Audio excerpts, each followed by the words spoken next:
ముఖ్యంగా ఈరోజు కొన్ని అపోహలు మీ కళ్ళ ముందు పెడతాను, దయచేసి జాగ్రత్తగా వినండి. అవి ఏంటంటే, యేసుక్రీస్తు ప్రభు అనగానే ఫస్ట్ యేసుక్రీస్తు ప్రభు అనగానే ముందుగా ఏమని చాలామంది అంటారు తెలుసా? ఆయన ఇంగ్లీష్ వాళ్ళ దేవుడు అంటారు. విన్నారు ఎప్పుడైనా? విన్నారు?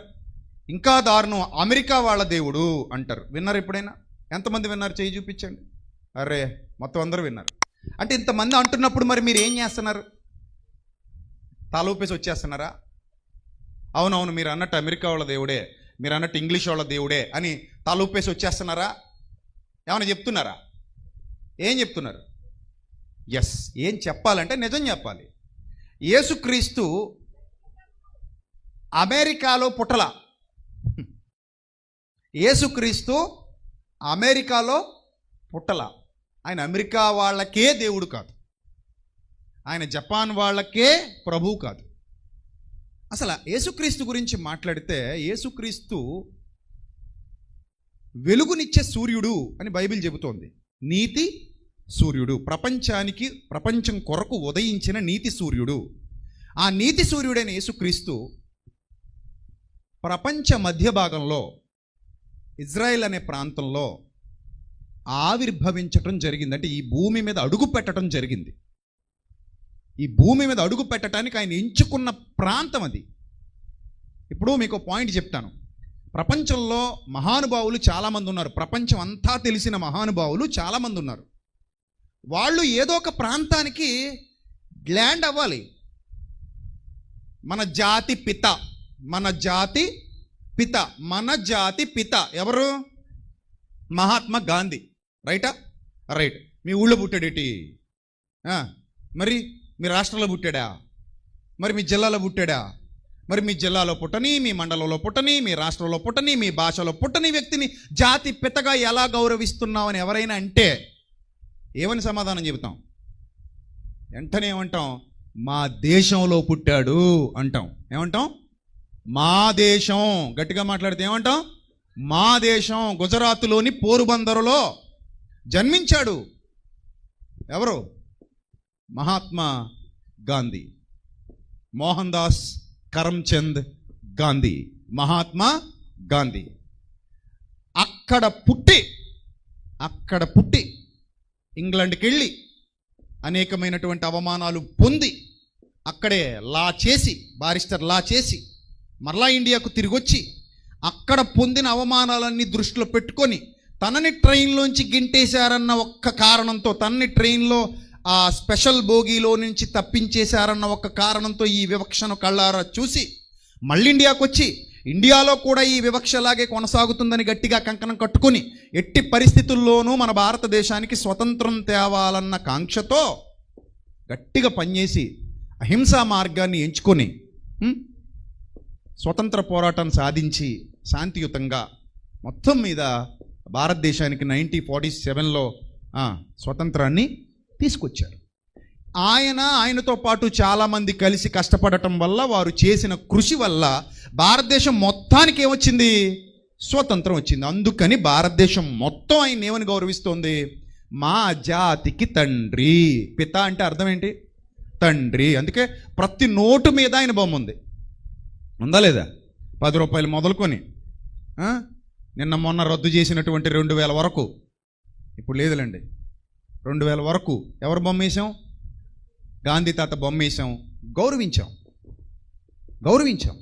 సో దాని అర్థం ఏంటంటే, ఇక్కడ ఒక దేశం అన్నప్పుడు ఒక దేశం మొత్తం భాషలకు అతీతంగా, నార్త్ కానీ సౌత్ కానీ భాషలకు అతీతంగా గాంధీ మహాత్ముడిని గౌరవించినప్పుడు ఆయన ఎక్కడ ల్యాండ్ అయ్యాడు అనే ప్రశ్న ఎప్పటికీ మనకు లేదు. అక్టోబర్ 2 గాంధీ జయంతి తెలుగువారు జరుపుకుంటారు, తమిళవారు జరుపుకుంటారు, మలయాళీలు జరుపుకుంటారు, కన్నడిగులు జరుపుకుంటారు, నార్త్లో ఉన్నటువంటి వాళ్ళందరూ జరుపుకుంటారు. ఒక్కో రాష్ట్రంలో ఒక్కో కల్చర్ ఉంటుంది. పంజాబ్ కల్చర్ వేరు, బీహార్ కల్చర్ వేరు, అరుణాచల్ ప్రదేశ్ కల్చర్ వేరు, మొన్న జరిగిన సంఘటనలో మణిపూర్ కల్చర్ వేరు. ఇలా నార్త్లో కూడా రకరకాల కల్చర్స్ ఉంటాయి. రాజస్థాన్ కల్చర్ వేరు.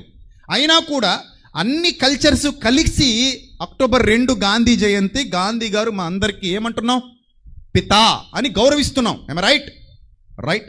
మరి అలాంటప్పుడు ఒక వ్యక్తికి దేశంలోని రాష్ట్రాలకు, దేశంలోని ఆయా భిన్న మతాలకు, దేశంలోని ఆయా భిన్న జాతులకు, ఆయా భిన్న ప్రాంతాలకు, వర్గాలకు సంబంధం లేకుండా ఒక వ్యక్తి జాతి పిత అయినప్పుడు సర్వోన్నతుడైన దేవుని కుమారుడు పరలోకం నుంచి భూలోకానికి శరీరధారిగా ల్యాండ్ అవ్వాల్సి వచ్చినప్పుడు అన్ని దేశాలలో ల్యాండ్ అవటం వీలు పడుతుందా?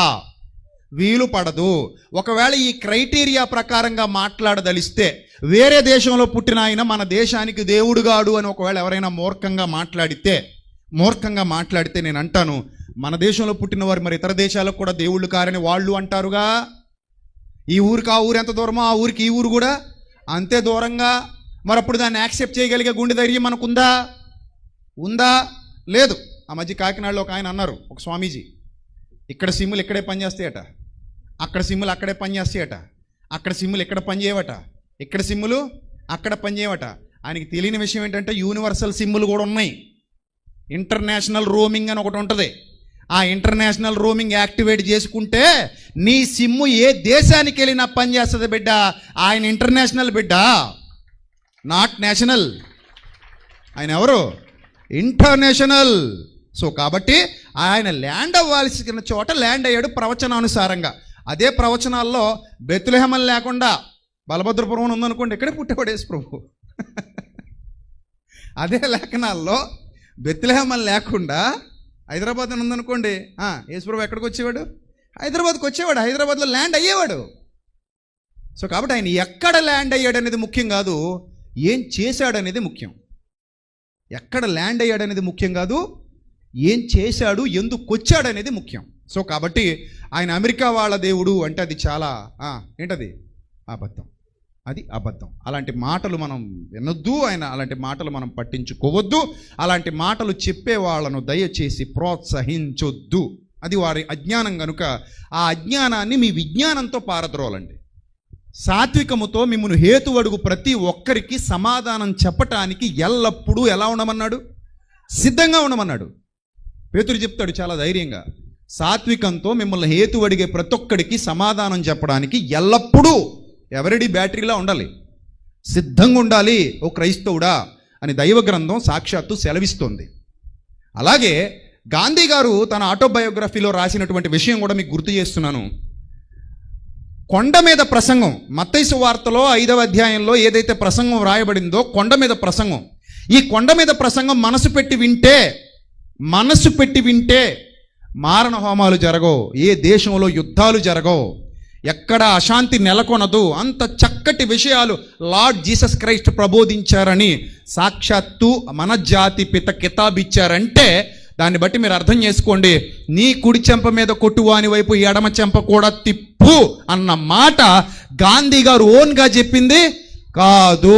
దానికి ఇన్స్పిరేషన్ ఇచ్చింది lord Jesus Christ. That is lord Jesus Christ. దానికి ఇన్స్పిరేషన్ యేసుక్రీస్తు. దీన్ని బట్టి మీరు అర్థం చేసుకోవాలి, ఆయన ఎంతో మందిని ప్రభావితం చేశారు, ఆయన ఎంతో మందిని ఇన్స్పైర్ చేశారు. ఆయన వలన ఇన్స్పైర్ అయిన వాళ్ళే ప్రపంచవ్యాప్తంగా ఎన్నో కాలేజీలు స్థాపించారు, ప్రపంచవ్యాప్తంగా ఎన్నో అనాథ శరణాలయాలు స్థాపించారు, ప్రపంచవ్యాప్తంగా ఎంతో మందికి చేయూతనిచ్చే విధంగా కష్టపడ్డారు, శ్రమపడ్డారు. దీని అంతటికీ మోటివేషన్ ఇచ్చింది, దీని అంతటికీ ఇన్స్పిరేషన్ ఇచ్చింది, దీని అంతటికీ బ్యాక్గ్రౌండ్గా ఉండి పాటుపడింది ఎవరు అంటే సాక్షాత్తు యేసుక్రీస్తు. అలాంటి ఆయన్ని పట్టుకుని అమెరికాకు పరిమితం చేసేస్తే ఏమైనా బాగుందా? అయినా నాకు తెలియక అడుగుతాను, ఒకవేళ యేసు ప్రభు అమెరికా వాడే అనుకుందాం, కాసేపు అనుకుందామండి. అయితే ఏంటి, సూర్యుడికి దేశంతో పని ఉంటుందా? ఇప్పుడు మనకు పగలు, ఇప్పుడు మనకు రాత్రి, అమెరికాలో ఏంటి పగలు, మరలా అమెరికా వాళ్ళకి రాత్రి అయితే మనకి పగలు, అవునా? ఈ భూమి తిరుగుతూ ఉంది కాబట్టి తన చుట్టూ తాను తిరుగుతూ సూర్యుని చుట్టూ తిరుగుతోంది కాబట్టి అటు వెళ్తే అక్కడ, ఇటు వెళ్తే ఇక్కడ పగలు రాత్రి వేరువేరుగా మనకి టైమింగ్స్తో సహా వేరువేరుగా వస్తున్నాయి. ఇప్పుడు మనం యూనివర్సల్ అయిపోయాం. ఇప్పుడు బాబేలు గోపురం కట్టినప్పుడు ఒక్కటే భాష ఒక్కటే పలుకు అంటే దేవుడికి నచ్చక తారుమారు చేశారు. కానీ ఇప్పుడు ఒక్కటే భాష ఒక్కటే పలుకు ఇంచుమించుగా ఏమవుతుంది, ప్రపంచమంతా విస్తరిస్తోంది. ఒక్కటే భాష ఒక్కటే పలుకు అంటే మీరు అర్థం చేసుకోవాలి, ఇంగ్లీష్ లేని దేశం లేదు కదా. ఈవెన్ మన మొబైల్లో కూడా ఏం వాడుతున్నాం మనం, ఇంగ్లీష్ వాడుతున్నాం.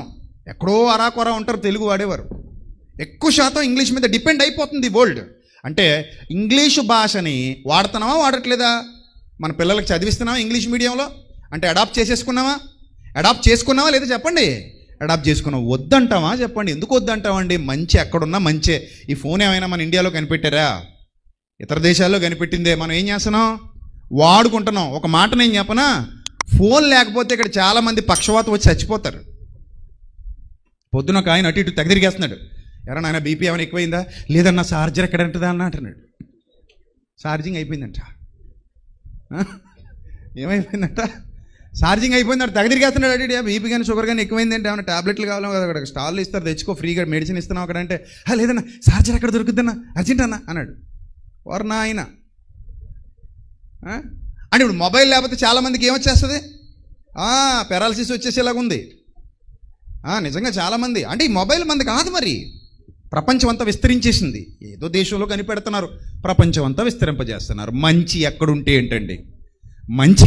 మంచికి దేశాలతో సంబంధం లేదు, మంచికి ప్రాంతాలతో సంబంధం లేదు. మంచి విస్తరిస్తూనే ఉంటుంది, మంచి వ్యాపిస్తూనే ఉంటుంది. యేసు ప్రభువు మంచివాడు, ఆయన ఉత్తముడు, ఆయన అందరికీ ప్రభువు, ఆయన అందరికీ ఉపకారి. మీకు ఒక విషయం చెప్తాను. చాలామంది మత ఉన్మాదంతో రగిలిపోతున్న వాళ్ళు యేసు ప్రభువుని గురించి చెడ్డగా చూపించే ప్రయత్నం చేస్తూ ఇంకొక చెడ్డ మాట మాట్లాడతారు. ఆయనండి భారతదేశంలో కులం తక్కువ వాళ్ళకి దేవుడు అండి అంటారు. ఎంత కుళ్ళు మాట అంటే ఇది! అసలు నిజంగా అలాగ అన్నవాడిని చెప్పు తీసి కొట్టాలి, రాజ్యాంగాన్ని అడ్డు పెట్టుకొని. మరి అంతే కదా. మరి కులం తక్కువ కులం ఎక్కువ అంటున్నాడంటేనే వాడు దొంగ. ఇప్పుడు దేవుడు కులానికో దేవుడు ఉంటాడా? మీరు చెప్పండి. మిమ్మల్ని అడుగుతా, కులానికో దేవుడు ఉంటాడా అసలు? కులానికో సూర్యుడు ఉన్నాడా? కులానికో చంద్రుడు ఉన్నాడా? లేడు. గాలికి కులం లేదు. మనం పీల్చుకుంటాం, వదులుతుంటాం, అందరం పీల్చుకుంటారు. గాలికి కులం లేదు. అలాగే సూర్యుడికి కులం లేదు, చంద్రుడికి కులం లేదు, వర్షానికి కులం లేదు. ఈ ప్రకృతిలో అసలు పార్షియాలిటీ లేదు. మరి పార్షియాలిటీ లేనప్పుడు కులం తక్కువ వాళ్ళని ఎలా కనగలుగుతున్నారు? బాగా ఆలోచించండి.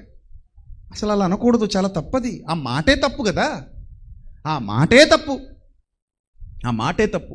అయినా మొన్న ఒక మాట చెప్పా, మనం ఎంత గొప్ప కులమైనా, ఎంత గొప్ప మతమైనా, ఎంత గొప్ప జాతి అయినా మానవత్వం ముందు అవన్నీ దిగదుడుపు. ఆమె రైట్ ఆర్ రాంగ్ చెప్పండి? మానవత్వం ముందు అవన్నీ దిగదుడుపు. అవునా కదా? ఎస్. ఇప్పుడు నేను పాయింట్ చెప్తాను. బాగా గొప్ప కులమోడు ఆ రోడ్డు మీద వెళ్ళిపోతుంటే లారీ గుద్దేసింది. బాగా గొప్ప కులమోడు రోడ్డు మీద వెళ్ళిపోతుంటే లారీ గుద్దేసింది. రక్తపు మడుగులో కొట్టుకుంటున్నాడు. నెంబర్ 1, అతన్ని ఇప్పుడు హాస్పిటల్కి తీసుకెళ్ళడానికి ఒక వ్యక్తి కావాలి. అంతకంటే ముందు అతని కోసం అంబులెన్స్ రప్పించడానికి ఒక ఫోన్ చేసే వ్యక్తి కావాలి. ఫోన్ చేయాలి. నా కులవోడే ఫోన్ చేయాలంటే రిస్ట్రిక్షన్ పెట్టుకో. వచ్చిన వాళ్ళ అడుగు, బాబు ఫోన్ చేస్తావా? చేస్తాను బాబా, రక్తం మడుగులో కొట్టుకుంటున్నావు కదా, ఫోన్ చేస్తా. నీదేం కులం నాయనా? మా ఉట్లేనా మీరు? మా ఉట్లు కాదా మీరు? మీ ఉట్లు కాదండి, మా వేరే ఉట్లు అండి. మా ఉట్లు వేరుగా ఉంటాయండి అన్నప్పుడు, అయితే వద్దు నాయనా, నా కోసం ఫోన్ చేయకు. ఇక్కడ ఏమన్నా మా ఉట్లు ఉన్నారేమో అడుగు నాయనా. 108కి ఫోన్ చేయడానికి మా ఉట్లు ఎవరున్నారేమో అడుగు నాయనా అన్నాడు అనుకో, ఏమంటాడు? ఆ పోయే రక్తం ఇంకొంచెం ఎక్కువ పోవాలని పేగ మీద అడిగేసి తొక్కేసి వెళ్ళిపోతాడు, దరిద్రం వదిలిపోద్ది. అంతేనా? అంటే ఫస్ట్ పాయింట్, నీ కోసం ఫోన్ చేయడానికి ఒకడు కావాలి. ఆడు ఏ కులవాడైనా నీకు పర్లేదు. అక్కడ మానవత్వం కనబడుతుంది, కులం కనబడదు. పాయింట్ నెంబర్ 2, అంబులెన్స్ డ్రైవర్ రావాలి, నిన్ను ఎక్కించుకోవాలి, హాస్పిటల్కి తీసుకెళ్ళాలి, హాస్పిటల్లో జాయిన్ చేయాలి. అక్కడ కులం కనబడదు. అక్కడ అసలు సిసలైంది నర్సులు, కాంపౌండర్లు. మన కులమేనేటి? వాళ్ళ ముందు రావాలి. డాక్టర్ రాడు ముందు. ఎవరు వస్తారు? నర్సులు వస్తారు. వాళ్ళు వచ్చి చూస్తారు. చూసి అసలు ఇష్యూ ఎంతవరకు జరిగింది, సీరియస్నెస్ ఎంతవరకు ఉంది, పర్లేదా, చస్తాడా, బతుకుతాడా, డాక్టర్ గారికి ఫోన్ చేయాలా, మనం ఏమైనా ఫస్ట్ ఎయిడ్ చేయగలమా, ఇవన్నీ ఆలోచించిన తర్వాత అప్పుడు కదా లోపలికి షిఫ్ట్ చేస్తారు. ఐసీయూలో పెట్టాలా, మామూలు వార్డులో పెట్టాలా, ఆపరేషన్ థియేటర్ తీసిపోవాలా, స్ప్రోలో ఉన్నాడా లేదా, అసలు ఏ ఇంజక్షన్ ఇవ్వాలి, ఏ ట్యాబ్లెట్ ఇవ్వాలి, వీళ్ళకి ఆల్రెడీ ఒక ఐడియా ఉంటుంది. ఎందుకంటే రోజు ఇలాంటి కార్యక్రమాలు తెగ చూస్తుంటారు. వాళ్ళు మనకు కొత్త, వాళ్ళకి కొత్త కాదు, వాళ్ళకి పాతే కదా. సరే, ఇప్పుడు వాళ్ళు మన కులం వాళ్ళు అయి ఉండాలి. అవుతుందా? అవ్వదు. రెండోది, ఇప్పుడు డాక్టర్ గారు వచ్చి వైద్యం చేయాలి నీకు. మీ కులం డాక్టరే ఉండాలా? చెప్పండి, మీ కులం డాక్టరే ఉండాలా? డాక్టర్ కులం ఉందా? ఇప్పుడు తెల్ల కోటుకి స్టెతస్కోప్కి ఏమీ లేదు, కులం లేదు. ప్రతి గుండె చప్పుడు ఆ స్టెతస్కోప్ వింటదే. ప్రతి మనిషి శరీరాన్ని ఆ తెల్లకోటు పరీక్షిస్తుంది. That is doctor. ఇది నీకు అర్థమైతే పరమ వైద్యుడికి ఎక్కడుందబ్బా కులం? పరమ వైద్యుడికి ఎక్కడుంది కులం? ఏ కులమోడైనా పరమ వైద్యుడి దగ్గరికి వెళ్ళొచ్చు. ఆయన హృదయాన్ని బాగు చేసే వైద్యుడని సమాజానికి ఎలుగెత్తి చాటి చెప్పు. He is the real heavenly doctor, lord Jesus Christ. చెప్పు, సమాజానికి ఎలుగెత్తి చాటి చెప్పు. సో మానవత్వం ముందు కులతత్వం ఏం అవ్వట్లేదు, పనికి రాకుండా పోతుంది. మానవత్వం దాన్ని దాటి ముందుకెళ్ళిపోతుంది. సో మనం అప్డేట్ అవ్వాలి. మనం 2025లో ఉన్నామండి. మనం 16వ శతాబ్దంలో లేము, 18వ శతాబ్దంలో లేము. మనం ఎక్కడున్నాం? 2025లో ఉన్నాం. బుర్ర పెరగాలి కదా. ఇంకా బుర్ర పెరగకపోతే అట, కొంచెమైనా జ్ఞానం పెరగాలి కదా, వివేకం పెరగాలి కదా, మన ఆలోచనలు పరిణతి చెందాలి కదా. ఈ పరిణతి చెందకుండా ఆయన ఆ పలానా కులం వాళ్ళ దేవుడటండి, మన కులానికి దేవుడు కాదటండి. ఎంత తప్పు మాట. ఒక మాట నేను చెప్తాను, జాగ్రత్తగా వినండి. ఒకవేళ యేసుక్రీస్తు స్టేటస్ చూసి నమ్మాలి అని ఎవరైనా అనుకుంటే కనుక, ఆల్రెడీ ఒక ఆయన అన్నాడు, ఆయన మాకు దేవుడు ఉన్నాడు, మా దేవుడు నిండుగా బట్టలు వేసుకుంటాడు, మీ దేవుడు గోచిగుడ్డ వేసుకుని ఎక్కడట చెక్క మీద వేలాడాడు అన్నాడు ఒక మూర్ఖుడు. ఆ పేరెందుకులండి. సో ఆయన అంటాడు చెక్క మీద వేలాడండి అంటాడు. ఆయన బట్టలు రోమ సైనికులు పంచుకున్నారు. దౌర్భాగ్యుడా. అది యేసుప్రభు అంటే. ఆయన గోసిగుడ్డ పెట్టి తిరగలేదరా నీచుడా. ఆయన బట్టలు రోమ సైనికులు పంచుకున్నారు. అది ఆయన క్యాపబిలిటీ, అది ఆయన గొప్పతనం. అంటే దాన్ని బట్టి మీరు అర్థం చేసుకోండి. శిలువ మీద ఉన్నప్పుడు ఆ విధంగా తనను తాను రిక్తునిగా చేసుకుని సర్వమానవాళి పాప ప్రక్షాళన కొరకు తన ప్రాణత్యాగం చేస్తున్న క్రమంలో అంతగా తగ్గించబడ్డాడు తప్ప, పిలాతు ముందు నిలబడి ఏమన్నాడు తెలుసా? ఏంటయ్యా నీ స్టేటస్, నిన్ను రాజు అంటున్నారు, నువ్వు నిజంగా రాజువేనా అని అడిగితే ఆయన అంటాడు, ఎస్ నీవన్నట్టు నేను రాజునే, నా రాజ్యం ఈ లోక సంబంధమైంది కాదు, నేను వేడుకొనలేకపోతున్నాను. ఒక్కసారి గాని నేను వేడుకుంటే 12 సేనా వ్యూహాల కంటే ఎక్కువ సైన్యాలు నా తండ్రి పంపిస్తే రోమా సామ్రాజ్యం కోకటి వేళ్లతో సహా పెకిలించబడుతుంది. అది నా పవర్ అని చెప్పాడు ఆయన. ఆయన స్టేటస్ గురించి మాట్లాడుకుంటే స్టేటస్ విషయంలో కూడా చాలా గొప్పడు ఆయన. ఏంటయ్యా ఆయన స్టేటస్ అంటే, ఈరోజు ప్రపంచ అగ్రరాజ్యాలకు విజ్ఞానాన్ని అందిస్తున్న యోధ జాతిలో పుట్టిన యోధా గోత్రపు సింహం ఆయన. మరి ఇంకేంటి ఆ మధ్య మన ప్రధానమంత్రి గారు పొగిడారు వాళ్ళ విజ్ఞానాన్ని గురించి. ఆ మధ్య తెలంగాణలో ఒక హయ్యర్ పోలీస్ అఫీషియల్ ఒక ఆయన పొగిడారు వాళ్ళ విజ్ఞానం గురించి. ప్రపంచంలో చాలామంది శాస్త్రవేత్తలు ఉన్నారే. ఇప్పుడు నాకు చూపించడానికి టైం లేదు, స్క్రీన్ మీద చూపించడం మొదలు పెడితే ఆ యోధ జాతిలో పుట్టినటువంటి శాస్త్రవేత్తలు ఇదిగో ఇంతమంది ఉన్నారు. వాళ్ళు నోబెల్ బహుమతులు కూడా పొందారు. ఇంతమంది శాస్త్రవేత్తలు ఉన్నారు. కాబట్టి ఇక్కడ జాతులు, కులాలు, మతాలు మాట్లాడకయ్యా. ప్రపంచీకరణ. ఇదేంటిది? ప్రపంచీకరణ. అక్కడెక్కడో కనిపెట్టబడిన మందులు మనం వాడుకుంటున్నాం. అసలు మనం ఈరోజు ఇంత లైటింగ్ పెట్టుకున్నాం. మనం ఇంత lighting, Thomas Alva Edison bulb కనిపెట్టకపోతే ఎప్పటికీ గుడ్డిలాంతర కింద కూర్చుని ఉండేవాళ్ళం. మనం ఎప్పటికీ గుడ్డిలాంతర కింద కూర్చుని ఉండేవాళ్ళం. థామస్ అల్వా ఎడిసన్ బల్బు కనిపెట్టాడు. 1 2 తెగ వాడేసుకుంటున్నాం మనం బల్బుల మీద బల్బులు. అందుకే తప్పుగా మాట్లాడొద్దు అంటాను నేను. ప్రతి దేశంలో మేధావులు ఉన్నారు. మన భారతదేశంలోనూ మేధావులు పుట్టారు, ప్రపంచానికి విజ్ఞానాన్ని అందిస్తున్నారు. ప్రతి దేశంలోనూ శాస్త్రవేత్తలు ఉన్నారు, ప్రతి దేశంలోనూ గొప్పవాళ్ళు ఉన్నారు. దీన్ని మతంతో లింక్ పెట్టకూడదు. మత ఛాందసవాదం మనకి పనికి రాదు. మనకు అందరు కావాలి, మనం అందరిని ప్రేమించాలి. అందుకే యేసుక్రీస్తు ప్రభువు కూడా అందరికీ ప్రేమను పంచాడు. మానవత్వానికి పరాకాష్ట, దైవత్వానికి పరాకాష్ట కంటే పరాకాష్ట. ఆయన అంత గొప్ప దైవత్వాన్ని రుచి చూపించాడు. తన సామర్థ్యం ఉండి కూడా చెయ్యనివాడు ఆయన కదా హీరో అంటే. చేతిలో కత్తుండి నరికేసేవాడు హీరో కాదు. కత్తితో శిష్యుడు నరికేస్తే కింద పడిన చెవి తీసి మరలా అతికించాడు చూడు, దట్ ఈజ్ హీరోయిజం. అరే నాయన, నీ కత్తిని వరలో పెట్టు, నేను నరకలేకనా, నేను తీసుకురాలేకనా, నేను చంపలేకనా, ఏడు చంపేయడం పొడిసేయడం అనే పెద్ద కొనుక్కొచ్చేది ఏంది? అది పవర్స్ ఉన్నా కూడా వినియోగించలేదు చూడు, దట్ ఈజ్ రియల్ హీరోయిజం. చేతిలో పవర్స్ ఉన్నాయి, చెవి అతికించినోడికి బుర్రలేపేయడం పెద్ద విషయమా చెప్పండి? చెవి కింద పడిపోయిన చెవి తీసి అతికించినోడికి తలకాయ లేపాడు అన్న పెద్ద విషయమా? కాదు. కానీ ఆ పవర్స్ ఏవి వినియోగించుకోకుండా తన ప్రతి పవర్ని అణిచిపెట్టి నేను వచ్చిన పని ఇది కాదు, ఈ పవర్ని నేను ఇలా యూజ్ చేయకూడదు అని తన ప్రాణాన్ని సైతం ధారపోసాడు చూడు. అది దైవత్వం అంటే, అది ప్రేమతత్వం అంటే.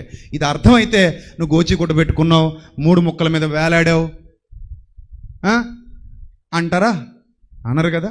సో ఇన్ని అపార్థాలు ఉన్నాయండి యేసుక్రీస్తు మీద.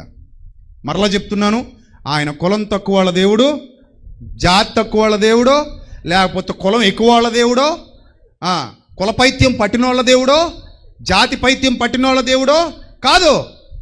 ఆయన ఒక దేశానికి చెందినవాడు కాదు.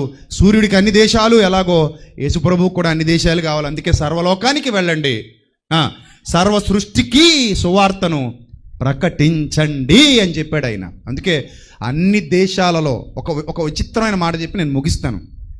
Guinness book of the world రికార్డ్స్లో నేటికి Guinness book of the world రికార్డ్స్లో అగ్రస్థానంలో అత్యంత వేగంగా ప్రచురించబడి అమ్ముడు పోతున్న పుస్తకం ఏదైనా ఉంది అంటే one and only the Bible. అది one and only the Bible. సరే, దాన్ని బట్టి అర్థం చేసుకోండి, ప్రపంచం అంతా విస్తరించింది దేవుని మార్గం. అందులో ఎక్కడ మత కల్లోలాలు లేవు. నీ మతం కాని వాడిని ద్వేషించని యేసుప్రభు చెప్పలా. కనాను స్త్రీ వచ్చి స్వస్థపరుస్తావయ్యా అని అడిగితే ఏం చేశాడు? ఇశ్రాయేలీయులకు బుద్ధి చెప్పడానికి అన్నాడు. పిల్లలకు వేయినది కుక్క పిల్లలకు వేయటం న్యాయమా అంటే ఆవిడ ఇంకా తగ్గిపోయి, ఈయనకంటే తగ్గిపోయి పరీక్షలో పాస్ అవుతుంది. ఆయన పరీక్ష పెట్టాడు, ఈవిడ పరీక్షలో పాస్ అవుతుంది. ఏమంటుంది? అయ్యా, బల్ల మీద నుండి పడే మొక్కలు పిల్లలు తింటున్నప్పుడు బల్ల మీద నుండి పడే మొక్కలు కుక్క పిల్లలు కూడా తింటాయి కదయ్యా అంటే, అమ్మా నీ విశ్వాసం గొప్పది, ఈ ఇశ్రాయేలీయులు అందరికంటే కూడా గొప్ప విశ్వాసం ఇది అనేసరికి వాళ్ళ పళ్ళు కొరకడం మొదలెట్టారట. అంటే పక్క జాతి వారిని కూడా పొగడగలిగే మంచి మనసున్న గొప్ప యోధుడు ఆయన. యూదులకి ఎవరికి ఆ బుద్ధి ఉండదు, పక్కోళ్ళని పొగడరాళ్ళు, సమరయ్యని చీపుగా చూస్తారు, సమరయ్యలతో భోజనం చేయరు. కానీ పక్క ఆవిడ్ని కూడా, పక్క జాతి ఆవిడ్ని కూడా ఎవరైతే తక్కువ అని అందరితో అనిపించుకుని వాళ్ళను కూడా పొగడగలిగే సామర్థ్యం ఉన్నవాడు ఎవరు? యేసుక్రీస్తు. కాబట్టి మరలా చెప్తున్నా, మొదటిది ఆయన ఒక దేశానికి చెందినోడు కాదు, రెండోది ఆయన ఒక కులానికి చెందినోడు కాదు, మూడోది ఆయన ఒక మతానికి చెందినోడు కాదు, ఒక మతానికి చెందినోడు కూడా కాదు. ప్రపంచానికి అవసరమైన జ్ఞానాన్ని అందించడానికి పరలోకం నుండి ఈ లోకానికి వచ్చి తన ప్రేమను చూపించి నిన్ను వలే నీ పొరుగువాడిని ప్రేమించు ఫస్ట్ చెప్పాడు. నిన్ను వలే నీ పొరుగువాడిని ప్రేమించు ఫస్ట్ చెప్పాడు. వరల్డ్ ఫస్ట్ సెంటెన్స్ రాసి పెట్టుకోండి కావాలంటే. ది వరల్డ్ ఫస్ట్ సెంటెన్స్, నిన్ను వలే నీ పొరుగువాడిని ప్రేమించు. యేసు ప్రభు వారి డైలాగ్ అది, వన్ అండ్ ఓన్లీ. యేసు ప్రభు వారి వన్ అండ్ ఓన్లీ స్టేట్మెంట్ అది, నిన్ను వలే నీ పొరుగు వారిని ప్రేమించు. ఎవరు చెప్పలా? ఎవ్వరు చెప్పలా. మరొక మాట, ఒక మనిషి పాపం చేస్తే నరికేయాలి, చంపేయాలి, పొడి చేయాలి, అది తప్ప ఏమీ లేదు. ప్రపంచ చట్టాలన్నీ అవే నేర్చుకున్నాయి. నాటి అనాగరిక చట్టాల నుంచి నేటి ఆధునిక చట్టాల వరకు మనిషికి క్షమాభిక్ష కూడా పెట్టి చచ్చిపోకుండా మారడానికి మరో అవకాశం ఇవ్వచ్చు అనే దానికి మొట్టమొదట పునాది వేసింది the Lord Jesus Christ first in the history. కావాలంటే వెతుక్కోండి. First in the history the Lord Jesus Christ. ఇంతకంటే ఏం చెప్పాలి నేను? అంత గొప్ప యోధుడు ఆయన పట్టుకొని చులకనగా మాట్లాడడం, చీపుగా మాట్లాడడం, తప్పుగా మాట్లాడడం తప్పు కదా. సోషల్ మీడియా ఉంది కదా అని నోటుకొచ్చినట్టు మాట్లాడడం తప్పు కదా, తప్పా కాదా? ఆయన ఏమైనా పోనీ ఒక మాట చెప్పేసి నేను క్లోజ్ చేసేస్తాను, అయిపోయింది, నా టైం అయిపోయింది. అందరి ఎదుట బాహాటంగా నేను ఒక మాట చెప్తున్నాను. యేసు ప్రభువు వద్దు, మనకి వ్యతిరేకిద్దాం. ఆయన్ని నమ్ముతానన్న వాడిని కూడా వ్యతిరేకిద్దాం, ఆయన గురించి మాట్లాడేవాడిని కూడా వ్యతిరేకిద్దాం అని ఒకవేళ ఎవరైనా అంటే గనక వాళ్ళందరికీ నేను విసిరే ఛాలెంజ్ ఒకటే, ఏంటంటే ఈ కారణం చేత, ఈ మచ్చ ఉండడం చేత, ఈ తప్పుడు బతకటం చేత, ఈ తప్పుడు పని చేయడం చేత, లేదా ఈ తప్పుడు సందేశాన్ని సమాజానికి ఇవ్వడం చేత ఆయన మన దేశానికి వద్దు, ఏ దేశానికి వద్దు, నిషేధింపబడిన వాడని ఎవడైనా ఈ ఆరిన నేల మీద అనగలిగితే నాకు యేసుక్రీస్తు వద్దు, నాకే కదా, ఎవరికి వద్దు. ఎవరన్నా అనగలరా? నాలో పాపం ఉన్నదని మీలో ఎవడు స్థాపించగలడని పబ్లిక్లో నిలబడి ఛాలెంజ్ చేసినటువంటి మహా గొప్ప రక్షకుడు. క్యారెక్టర్కి నిలువెత్తు నిర్వచనం యేసుక్రీస్తు. క్యారెక్టర్కి నిలువెత్తు నిర్వచనం. ఒక మంచి యవన దశలో ఎన్టీ రామారావు గారి పాట మీ అందరికీ చెప్పాను, మొన్న కూడా చెప్పాను. ఎన్టీ రామారావు గారి పాట, అది సినిమా పేరు నేరం నాది కాదు ఆకలిది. ఎస్, మంచి తెలివైన మీరు. నేరం నాది కాదు ఆకలిది. అందులో ఒక పాట ఉంది. ఎన్టీ రామారావు గారు ప్రభను నిలబెట్టి అందరూ కొడుతుంటే ఎప్పుడో ఎన్టీ రామారావు గారు పాడిన పాట. ఏమంటాడు ఆయన? మీలో పాపం చెయ్యని వాడు ఎవడో చెప్పండి. ఘంటసాల గారు పాడారేమో అది, మరి ఎవరు కేవి మహాదేవన్ పాడారో మనకు తెలీదు. మీలో పాపం చెయ్యని వాడు ఎవడో చెప్పండి అన్నాడు ఆయన. అన్నాడా? అది ఎవరిని కాపీ కొట్టారు మీరు చెప్పండి. ఎవరిని కాపీ కొట్టారు? యేసు ప్రభువుని కాపీ కొట్టారు. సినిమా హిట్ అయిందా? అవ్వలేదా? అయ్యింది. డబ్బులు వచ్చినాయి రాలేదా? బోధమే వచ్చినాయి. సీన్ పండిందా? పండలేదా? పండింది. అక్కడంత బాగా పండింది సీన్ అని సప్పట్లు కొట్టిన మహానుభావులారా, ఆ సీను తెర మీద పండడం కాదు. ఆ సీను తెర మీద పండడం కాదు. ఆ సీను నిజంగా చరిత్రలో పండింది. మరి దాని గొట్టమేటి చప్పట్లు? తెర మీద పండితేనే కొట్టావు చప్పట్లు. ఆ తెర మీద పండడానికి చరిత్రలో పండించిన మహానుభావుడు ఒక ఆయన ఉన్నాడు. The first, world first. Garikapati Narasimha Rao garu కూడా ఆ విషయాన్ని మాట్లాడారు. మీకు తెలుసు ఆ సంగతి. సోషల్ మీడియాలో చాలామంది షేర్ చేశారు గరికపాటి వారు మాట్లాడిన మాటలు. ఆయన చాలా మంచిగా మాట్లాడుతుంటారు గరికపాటి వారు. సో ఆయన మాట్లాడారు ఏమనంటే, ఒక స్త్రీ వచ్చినప్పుడు ఆ స్త్రీ మీలో పాపం చేయని వాడు ఎవడున్నాడో మొదట రాయండి.